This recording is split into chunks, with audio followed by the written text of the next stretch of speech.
नमस्कार, मैं हूं अदिति विश्वकर्मा आपके साथ और आप देख रहे हैं आर्या न्यूज। बुलेटिन की शुरुआत करेंगे इस वक्त की अहम खबर के साथ। लोकसभा चुनाव 2024 के लिहाज से आज का दिन बेहद खास है। प्रधानमंत्री नरेंद्र मोदी ने उत्तर प्रदेश की वाराणसी लोकसभा सीट से नामांकन दाखिल किया है। उनके साथ भारतीय जनता पार्टी और एनडीए गठबंधन के कई नेता मौजूद रहे। प्रधानमंत्री ने सबसे पहले वाराणसी के दशमेश्वर घाट पर जाकर काल भैरव मंदिर के दर्शन किए। इसके बाद तय शेड्यूल के मुताबिक पीएम मोदी ने नामांकन से पहले एनडीए नेताओं के साथ बैठक भी की। इसके बाद दशमेश्वर घाट पर पीएम मोदी ने मां गंगा की पूजा अर्चना की और इसके बाद नामांकन दाखिल किया। नामांकन दाखिल करने के बाद पीएम मोदी झारखंड के लिए रवाना हो जाएंगे।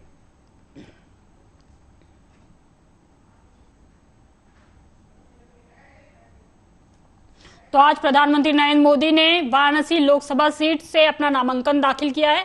नामांकन दाखिल करने से पहले दशमेश्वर घाट पर पीएम मोदी ने मां गंगा की आरती भी की और कल रात वाराणसी में 6 किलोमीटर का रोड शो भी किया था।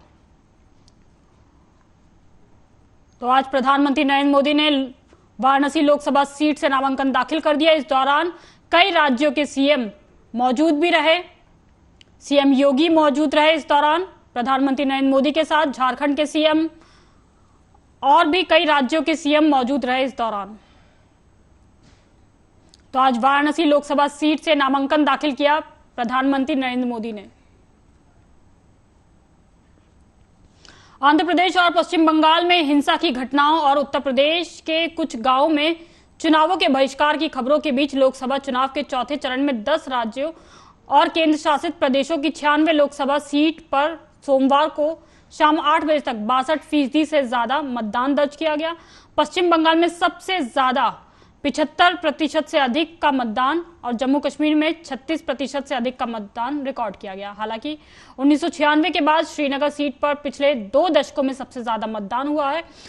2019 में महज 14% जहां मतदान हुआ था, तो लोकसभा के चुनाव के चौथे चरण में सोमवार को शाम 6 बजे तक बिहार की 5 सीट दरभंगा, उजियारपुर, समस्तीपुर, बेगूसराय और मुंगेर में 95.83 लाख से अधिक मतदाताओं से लगभग 56.85% ने मताधिकार का इस्तेमाल किया। इसी तरह मध्य प्रदेश में 8 लोकसभा सीट पर सोमवार शाम 6 बजे तक मतदान समाप्त होने के तक 71.72% मतदान दर्ज किया गया। वहीं शाम 5 बजे तक आंध्र प्रदेश में 38.4% मतदान दर्ज किया गया। इसके बाद महाराष्ट्र में 52%, उड़ीसा में 62% से अधिक, तेलंगाना में 61% से अधिक और उत्तर प्रदेश में 56% से अधिक मतदाताओं ने वोट डाला।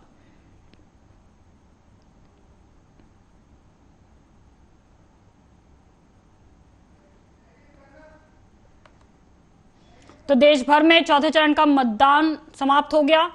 62% से अधिक लोगों ने मतदान किया और 1700 से ज्यादा उम्मीदवारों की किस्मत अब ईवीएम में कैद हो चुकी है। अभी 3 चरणों का मतदान बाकी है और आज प्रधानमंत्री नरेंद्र मोदी ने भी वाराणसी लोकसभा सीट से नामांकन दाखिल कर दिया है, जिस पर एक आखिरी चरण में मतदान होना है। 7वें चरण में आज 7वें चरण पर इस सीट पर मतदान होगा। तो 96 सीटों पर वोटिंग खत्म हो चुकी है। 62% से अधिक लोगों ने इस सीट पर मतदान किया। देश भर में मौसम का मिजाज बदला हुआ है। मौसम विभाग का कहना है कि आंधी, बिजली और तेज हवाओं के साथ बारिश का दौर पूर्वी और मध्य भारत में 14 मई तक और दक्षिण भारत में 16 मई तक भीषण गर्मी से बचने की संभावना है। जम्मू कश्मीर, लद्दाख, हिमाचल प्रदेश और उत्तराखंड सहित क्षेत्रों में आज गरज और तेज हवाओं के साथ भारी बारिश होने की संभावना मौसम विभाग ने जताई है। मौसम विभाग की माने तो हरियाणा, चंडीगढ़, उत्तर प्रदेश, पंजाब, मध्य प्रदेश, छत्तीसगढ़, गुजरात, महाराष्ट्र और गोवा जैसे इलाकों में आज बारिश, तूफान और तेज हवाएं चलने की उम्मीद है। जबकि राजस्थान में अगले 4 दिनों में धूल भरी आंधी के साथ हल्की बारिश जैसा मौसम रहने की संभावना है।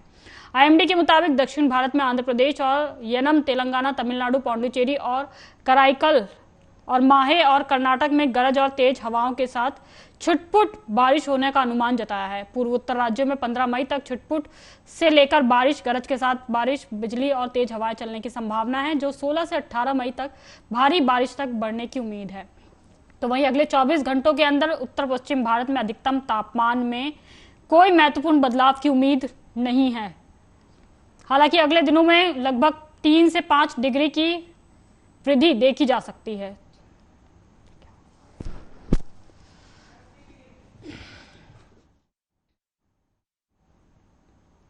मुंबई में सोमवार को धूल भरी आंधी के कारण घाटकोपर इलाके में एक बड़ा होर्डिंग गिरने से बड़ा हादसा हो गया है। घटना में मरने वालों की संख्या मंगलवार को बढ़कर 14 हो गई और कम से कम 74 लोग घायल हुए हैं।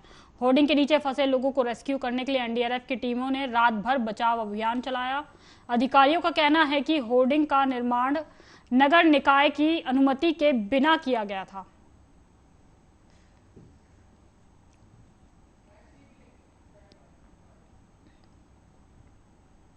तो वहीं महाराष्ट्र के घाटकोपर में हुई घटना को लेकर मुख्यमंत्री एकनाथ शिंदे ने बयान दिया है। उन्होंने इस घटना को बेहद दुर्भाग्यपूर्ण बताया, साथ ही कहा कि मामले की उच्च स्तरीय जांच के आदेश दे दिए गए हैं। रेस्क्यू ऑपरेशन के दौरान 57 घायलों को बाहर निकाला जा चुका है और उनका इलाज जारी है। पीड़ितों को हर संभव मदद देने का भी ऐलान मुख्यमंत्री एकनाथ शिंदे ने किया है। आपको बता दें, मुंबई में अचानक हुई बेमौसम बारिश और आंधी से मुंबई में 2 बड़े हादसे हुए। घाटकोपर में एक पेट्रोल पंप पर एक विशाल होर्डिंग गिरने से 80 गाड़ियों के फंसे होने की खबर थी और मामले में 100 लोगों के दबे होने की आशंका थी, जिनमें से 57 लोगों को रेस्क्यू कर बाहर निकाला जा चुका है। घटना बहुत ही दुर्भाग्यपूर्ण घटना है और ये पहले तो रेस्क्यू करना जरूरी है और रेस्क्यू टीम यहाँ काम कर रही है। आज लगभग 57 लोगों को बाहर निकाला है और राजावाड़ी हॉस्पिटल में दाखिल हुए हैं। उसके उनके ऊपर उपचार शुरू है और रेस्क्यू टीम और भी कई गाड़ियाँ यहाँ पर फंसी हुई है, उनको निकालना ये हमारी प्रायोरिटी है। और जो भी क्रेन है, हाइड्रा है, सब यहाँ पर लगाया और अभी जो जितने भी होर्डिंग है मुंबई में उसका स्पेशल ऑडिट हो, स्ट्रक्चरल ऑडिट हो। जो विदाउट लाइसेंस, विदाउट परमिशन है उनको काट दिया जाए, उनके ऊपर कार्रवाई की जाए और जो आज इसके लिए जो जिम्मेदार है उसके ऊपर सदोष मनुष्यवध का गुना दाखिल करने की। तो वहीं मुंबई के घाटकोपर में होर्डिंग गिरने के हादसे पर महाराष्ट्र के उप मुख्यमंत्री देवेंद्र फडणवीस का भी बयान सामने आया है। उन्होंने भी इस घटना को दुर्भाग्यपूर्ण बताया। एक बड़ा होर्डिंग गिरा है, कई लोगों को बाहर निकाला जा चुका है और कुछ लोगों की मौत भी हो गई है। अभी लोगों के फंसे होने की संभावना है। रेस्क्यू ऑपरेशन चल रहा है और इसकी जांच भी करने के आदेश दिए हैं। साथ ही दोषियों पर कड़ी कार्रवाई करने की भी बात कही है। ऑपरेशन एक प्रकार से ये बहुत ही दुर्दैवी इस प्रकार की घटना है जिसमें बड़ा होर्डिंग यहाँ पर पेट्रोल पंप पर गिरा और नीचे जो गाड़ियां थी वो गाड़ियां उसमें ट्रैप हुई। कई लोगों को अभी बाहर निकाला जा चुका है और कुछ डेथ्स भी इसमें हुई है। लोग अभी भी अंदर होने की संभावना है।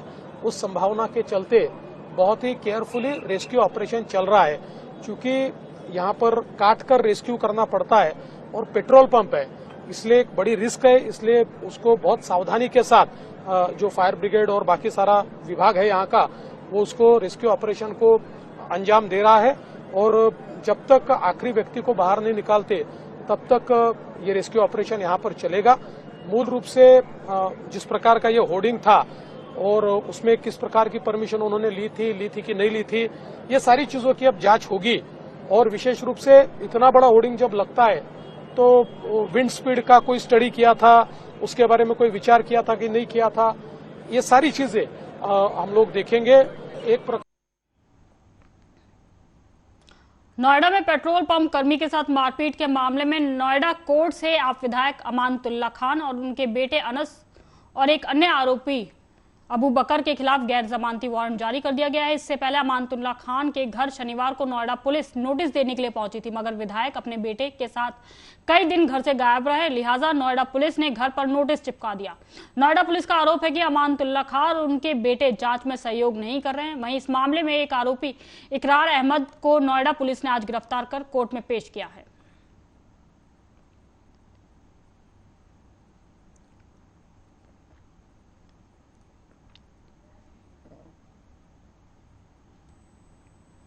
बिहार के पूर्व डिप्टी सीएम और राज्यसभा सांसद सुशील कुमार मोदी का सोमवार शाम को दिल्ली एम्स में इलाज के दौरान निधन हो गया। वे 72 साल के थे। बीते कुछ समय से गले के कैंसर से पीड़ित थे। सुशील ने करीब 7 महीने पहले गले में दर्द की शिकायत दर्ज कराई थी, जांच कराई थी, जिसमें कैंसर का पता चला था। इसके बाद दिल्ली एम्स में उनका इलाज चल रहा था। उन्होंने 3 अप्रैल को अपने कैंसर की जानकारी सोशल मीडिया पे दी। लिखा था कि पिछले 6 महीने से कैंसर से संघर्ष कर रहा हूं, अब लगा कि लोगों को बताने का समय आ गया है। उनका पार्थिव शरीर मंगलवार को विशेष विमान से 12 बजे दिल्ली से पटना पहुंचेगा। पार्थिव शरीर को पटना एयरपोर्ट पे सीधे घर ले जाया जाएगा, जहां राजेंद्र नगर स्थित निजी आवास पर उनके अंतिम दर्शन के लिए रखा जाएगा। वहां से बीजेपी ऑफिस, विधान पार्षद होते हुए पटना के गुलबी घाट पर अंतिम संस्कार होगा। भाजपा के राष्ट्रीय अध्यक्ष जेपी नड्डा सुशील कुमार मोदी के अंतिम संस्कार में शामिल होंगे। शाम 4 बजे पटना आएंगे। सुशील मोदी के निधन की खबर फैलते ही बिहार समेत दिल्ली में शोक की लहर है। राष्ट्रपति, पीएम, बीजेपी के राष्ट्रीय अध्यक्ष, राजद सुप्रीमो लालू यादव समेत कई दिग्गजों ने उनके निधन पर शोक जताया है। बिहार बीजेपी ने आज के सारे कार्यक्रम रद्द कर दिए हैं।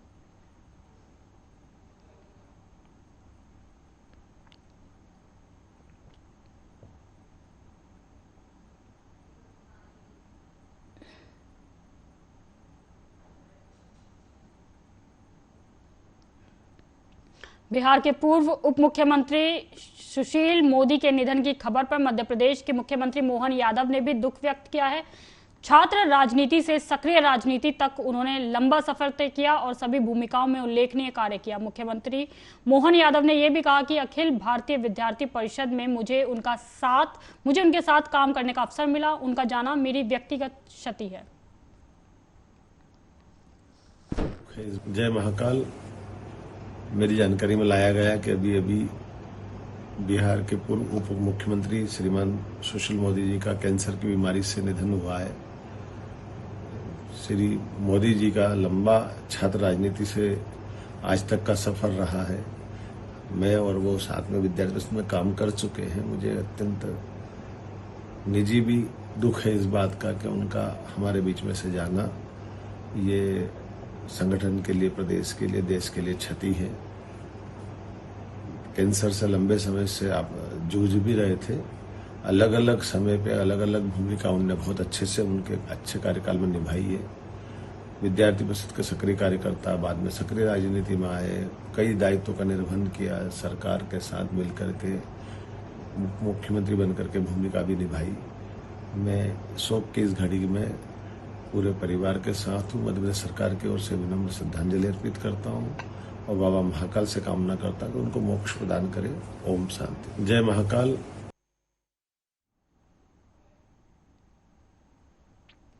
बिहार के पूर्व डिप्टी सीएम सुशील मोदी के निधन पर बीजेपी नेता सुशील कुमार सिंह ने कहा कि मैं बिहार के पूर्व डिप्टी सीएम और बीजेपी के वरिष्ठ नेता सुशील मोदी के निधन की खबर सुनकर सन्न रह गया। उनका इस तरह से चले जाना पार्टी, परिवार, देश, विदेश और समाज के लिए अपूर्णीय क्षति है। ईश्वर उनकी आत्मा को शांति प्रदान करे और उनके परिवार को धैर्य दे।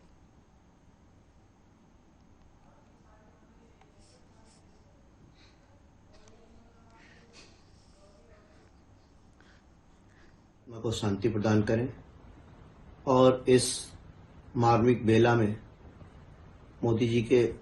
सुशील मोदी जी के परिवार को धैर्य प्रदान करें, सहन शक्ति दें। ओम शांति।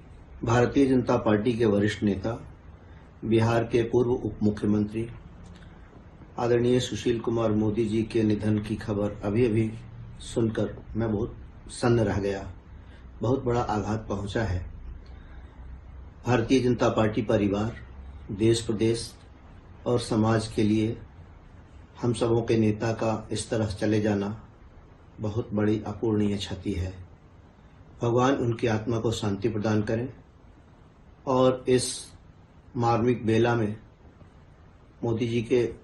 सुशील मोदी जी के परिवार को धैर्य प्रदान करें, सहन शक्ति दें।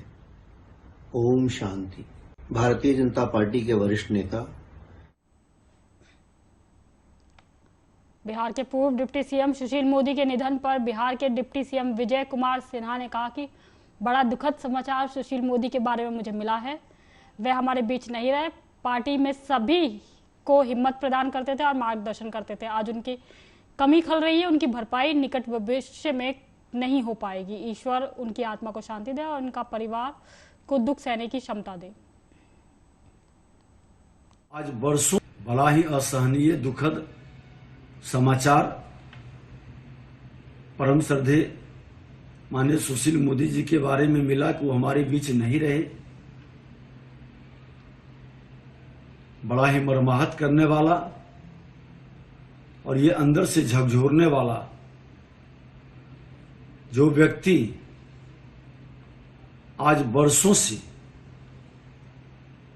विद्यार्थी परिषद से लेकर विधायिका कार्य से लेकर नेता प्रतिपक्ष, उप मुख्यमंत्री, भारतीय जनता पार्टी के प्रदेश अध्यक्ष, कई पद को सुशोभित किए और उस पद को सुशोभित ही नहीं, एक अनूठा मिसाल पेश किए।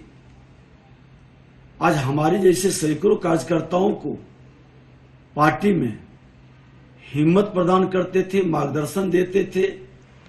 सामाजिक समरसता के वातावरण में उनका एक अनूठा मिसाल था। विकास की गति बढ़ाने में जब बिहार के अंदर विपरीत राजनीति चल रही थी, वैसे समय उनके जंगल राज के वातावरण में संघर्ष का जो मिसाल था, हम लोग उस समय जुड़े। बिहार के पूर्व उप मुख्यमंत्री और बीजेपी नेता सुशील कुमार मोदी के 72 साल की उम्र में निधन होने पर, कैंसर से उनका निधन हो गया। उनके आकस्मिक निधन पे कई जहां बड़े नेताओं ने शोक प्रकट किया है और श्रद्धांजलि दी है, तो वहीं केंद्रीय मंत्री रविशंकर प्रसाद ने भी सुशील कुमार मोदी के निधन पे गहरा दुख जताया है। उन्होंने कहा कि मेरे बड़े भाई के समान थे, हमने छात्र संघ में साथ काम किया, जेल में साथ रहे, लाठी भी खाई। जब लालू प्रसाद अपनी प्रकाष्ठा पर थे, उस समय उनके खिलाफ कोई खड़ा नहीं हुआ। उन्होंने सुशील मोदी जी ने हिम्मत दिखाई। उन्होंने बिहार की राजनीति बड़ी, बिहार भाजपा को आगे बढ़ाने में उनकी बेहद अहम भूमिका रही। पटना हाई कोर्ट में वो तो मेरे बड़े भाई के समान थे। हमने छात्र संघ में साथ काम किया, जेपी मूवमेंट में साथ काम किया, जेल में साथ रहे, लाठी भी खाई। बाकी बिहार की राजनीति, देश की राजनीति में साथ काम किया। लेकिन जो मुझे सुशील जी की सबसे बड़ी बात, मैं उसको याद रखता हूं कि जब लालू प्रसाद अपनी पराकाष्ठा पर थे, उस समय उनके भ्रष्टाचार के खिलाफ जो लड़ाई हुई थी, कोई सुनने को तैयार नहीं था। सुशील मोदी खड़े हुए, वो वकील थे, सरयू राय जी, मैं उनका वो पिटिशनर थे, मैं उनका वकील था। चारा घोटाले पटना हाई कोर्ट में पीआईएल किया, सीबीआई इंक्वायरी हुई, सुप्रीम कोर्ट में जीते। आज लालू प्रसाद, सबको सजा हुई, अफसर, इनकम टैक्स के लोग, सप्लायर्स, लालू प्रसाद जी। अलकतरा घोटाले में वो पिटिशनर थे, मैं उनका वकील था, उसमें भी सबको सजा हुई। ये जो हिम्मत दिखाई ना, और फिर बिहार की राजनीति बदली। बहुत अध्ययनशील थे, बहुत मिलनसार थे, और बिहार बीजेपी को आगे बढ़ाने में उनकी बहुत बड़ी भूमिका थी। जो वित्त मंत्री के रूप में काम किया, डिप्टी सीएम के रूप में काम किया, जीएसटी के पूरे जो इम्प्लीमेंटेशन हुआ है, उसमें सब कमेटी के वो अध्यक्ष थे। तो अब ऐसे व्यक्ति जो पटना के विधायक रहे, मेरे मित्र रहे, बड़े भाई रहे, वो चले गए, ये कोई जाने की उम्र नहीं थी उनकी। मैं बहुत आघात हुआ है, मेरी विनम्र श्रद्धांजलि। वो तो मेरे बड़े भाई के समान थे, हमने छात्र संघ में साथ काम। तो वहीं सुशील मोदी के निधन पर केंद्रीय मंत्री अश्विनी कुमार चौबे ने भी शोक व्यक्त किया है। उन्होंने भी कहा कि मैंने अपने भाई को खोया है, इसकी व्याख्या मैं नहीं कर सकता। सुशील मोदी में बहुत नम्रता थी, उनके दिल में बहुत परोपकार था।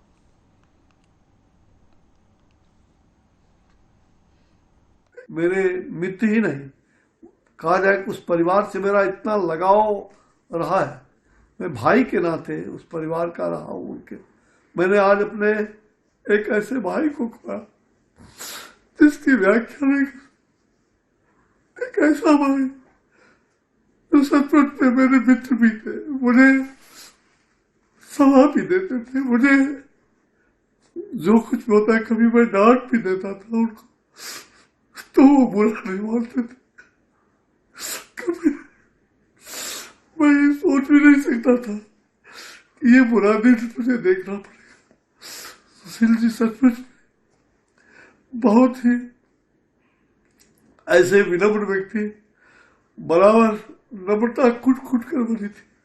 अगर किसी को गुस्साते भी थे तो फिर तुरंत शांत होकर के कहते थे, चौबे जी ये मुझसे लगता है कि मैंने डांट दिया उस आदमी को, इसका आदत ठीक करने के लिए डांटा। वो जब कभी भी हर तरह से परोपकार, और उनके दिल में कभी भी ऐसा मैंने नहीं देखा कि पार्टी के लिए वो कितना समर्पण भाव था। एक एक कहा जाए वो कंप्यूटर थे। मुझे याद है राजेंद्र नगर में जब वो कंप्यूटर का ट्रेनिंग का वो मतलब उन्होंने संस्थान खोला, हमारे एक निजी संबंध। तो वहीं अब खबर उत्तर प्रदेश के हापुड़ जिले से, जहां भीषण सड़क हादसा हुआ है। यहां एक कार की ट्रक से टक्कर हो गई, जिसमें एक ही परिवार के 6 लोगों की मौत हो गई। टक्कर इतनी भयानक थी कि कार के परकच्चे उड़ गए।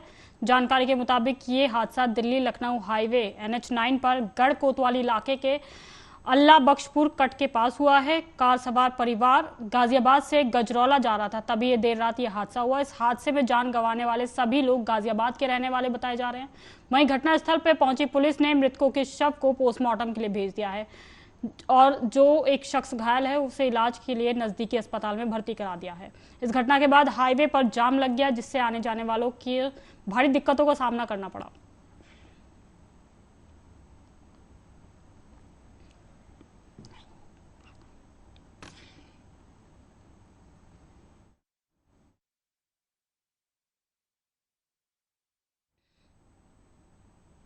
तो बहरहाल अभी के इस बुलेटिन में बस इतना ही। देश दुनिया की तमाम खबरों के लिए आप देखते रहें आर्या न्यूज।